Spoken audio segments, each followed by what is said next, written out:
Welcome back to the Lanterne Rouge Cycling Podcast presented by Zwift. LR here with Benji, as always, for the recap of the Tour de France Stage 6, Tour de France Femmes avec Zwift Stage 6 from Saint-Dié-des-Vosges to Rochheim, 128.6 kilometers. It's a very similar stage to yesterday, just a little bit more climbing, just a little bit steeper, the climbs, 6-7% rather than 3-4%.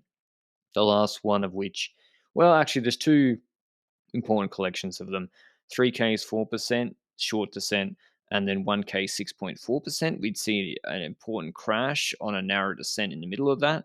And then there's the Côte de Bourges, 2.9K is 4.1%. We can tell we're in the Alsace region because the names, a lot of them are German.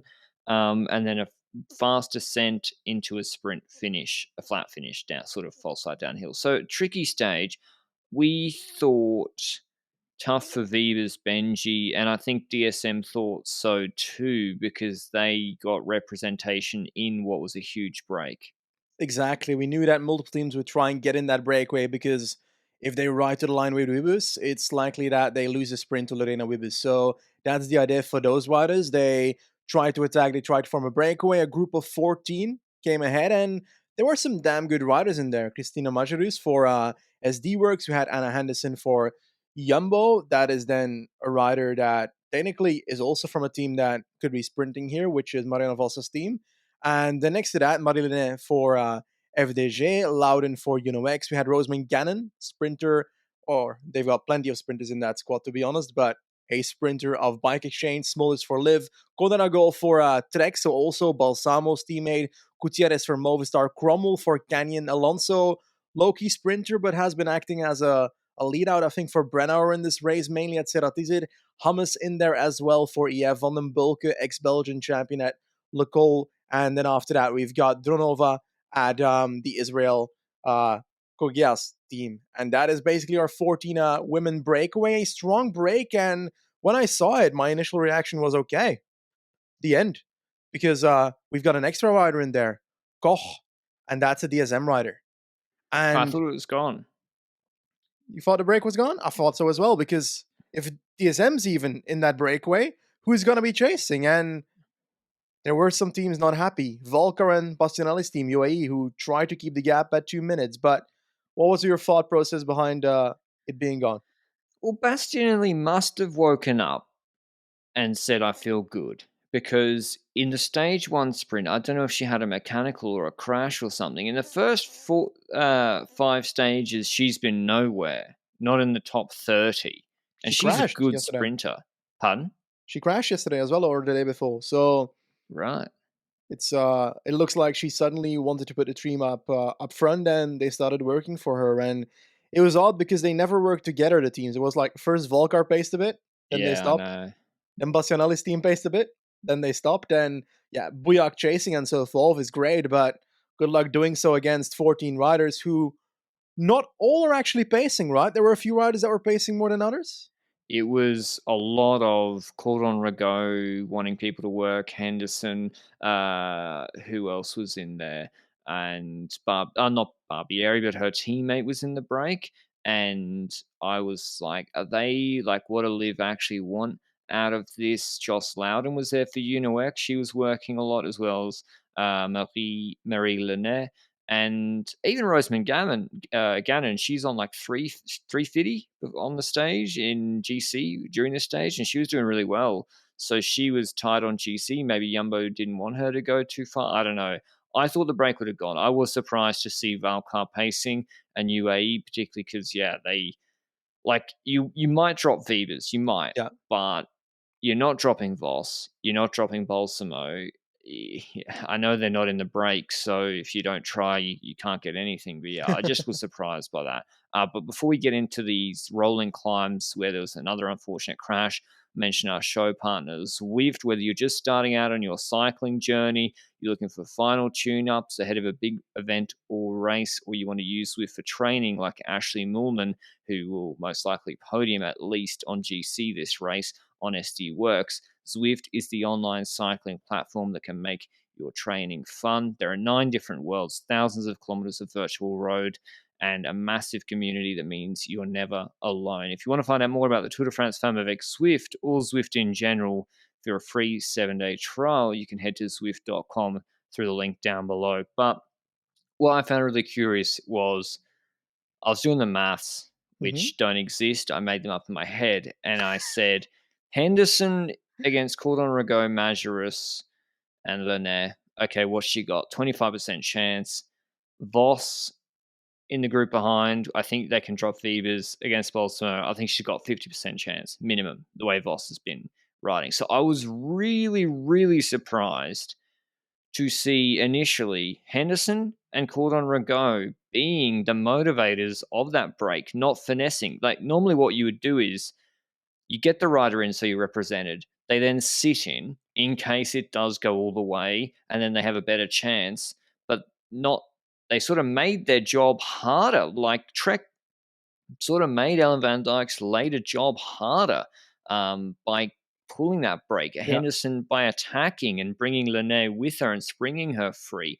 But before then, there was a crash on a descent, and I still haven't figured out what happened. I don't think we will because it was covered by trees, so helicopter shots blocked, and the motor was too far behind on this left bend. But Weber's crashed quite heavily on her right elbow, so she was out. So I don't know. That just to me, Benji, if I was Jumbo Visma, I was like, sweet sprint. Let's go all in for a sprint now.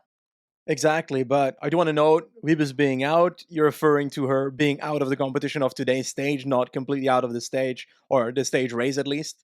Indeed, three riders down: Weebus, Kopecky, Amal Yusik, and even with Kopecky, you're kind of thinking like, okay, that's an extra sprinter that is gone, but wouldn't have much influence because at the front of the race, the breakaway was falling apart on the same hill that those riders crashed on the descent of. So we basically had a few riders left at the end of that climb, and Marie Linette was the last rider to survive from that large breakaway that we were speaking about. And she was powering on the climb to the point where I was like, okay, the gap is 30 seconds, the gap is 40 seconds. And the interesting part for me is we see Marie Linette being ahead.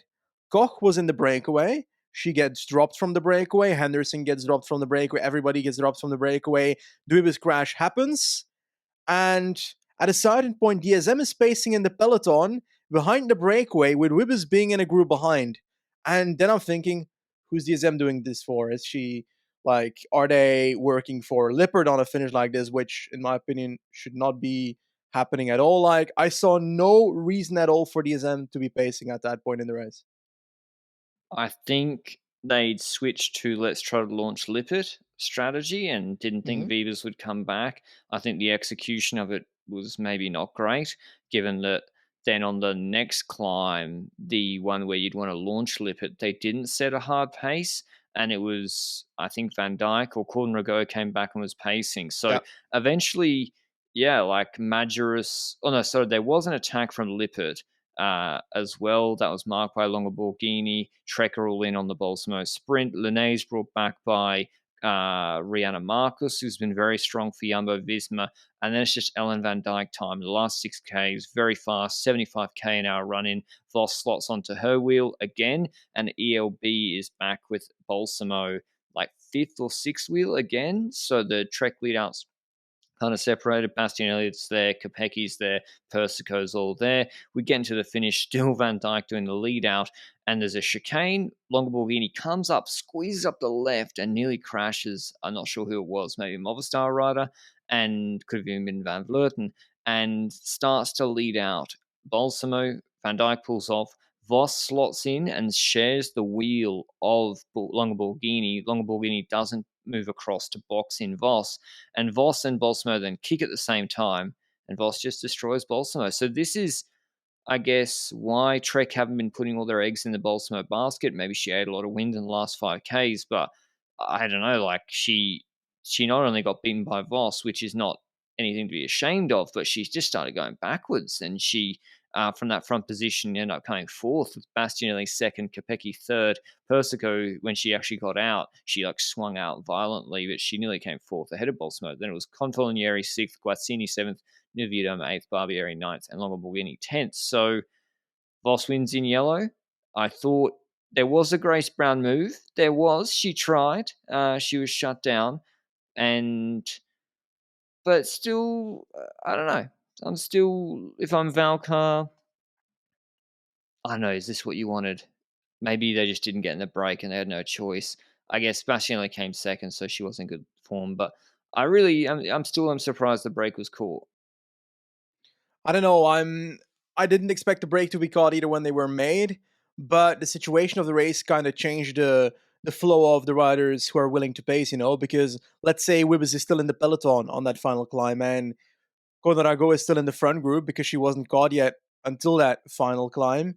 Well, will you have a scenario where Trek's already pacing and where Jana Marcus is pacing and so forth if Wibbes is in that group? Because then Henderson might still be ahead. Those kind of scenarios. Like, we're thinking through, how has the Wibbes crash impacted this, you think? Has it done anything, or would they have paced anyway, I regardless? think I think it bailed. I think it bailed Jumbo Visma out. Hmm. I think they got very lucky. They had no plan to make those climbs hard. They had Henderson ahead, who's normally the rider you'd kind of get to do that job.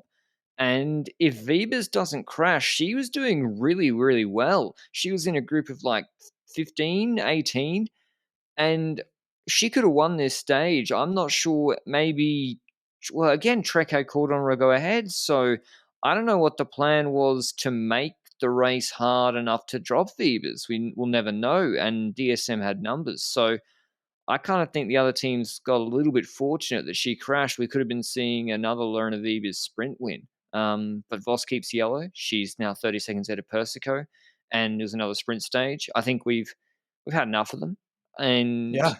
any last thoughts on them, Benji? I think Voss is, whatever happens in the next 2 days, Voss has had an absolutely brilliant Tour de France Femmes avec Zwift, and she's been the best sprinter overall. I think Voss has been the best sprinter in this race because I'm counting not pure bunch sprinter.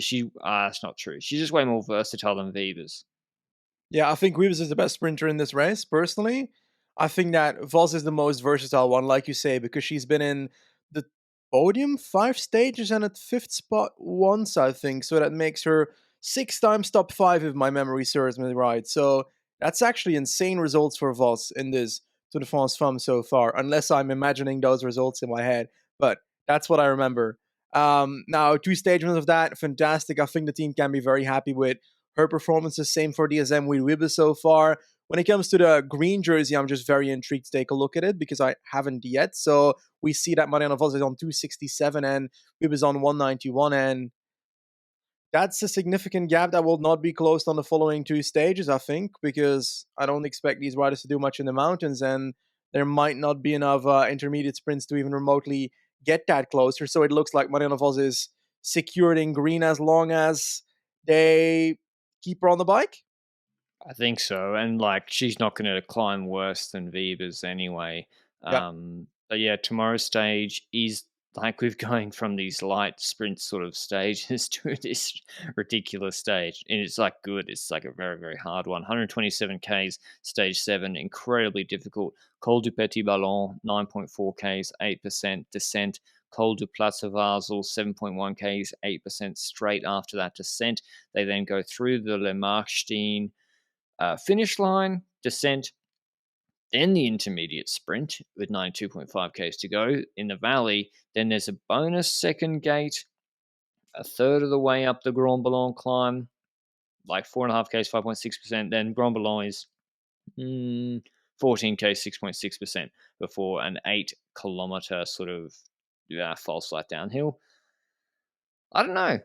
Van Vleuten we picked before this race to just win this stage easily. I don't know her condition. I presume she's fine, but I think if you're Moolman, you got to be. This is the best opportunity ever. I think Moolman as a pure climber looks really, really good. Um, I'm not sure. Will Van Vleuten be confident enough to just go on Col du Petit Ballon like she might have originally?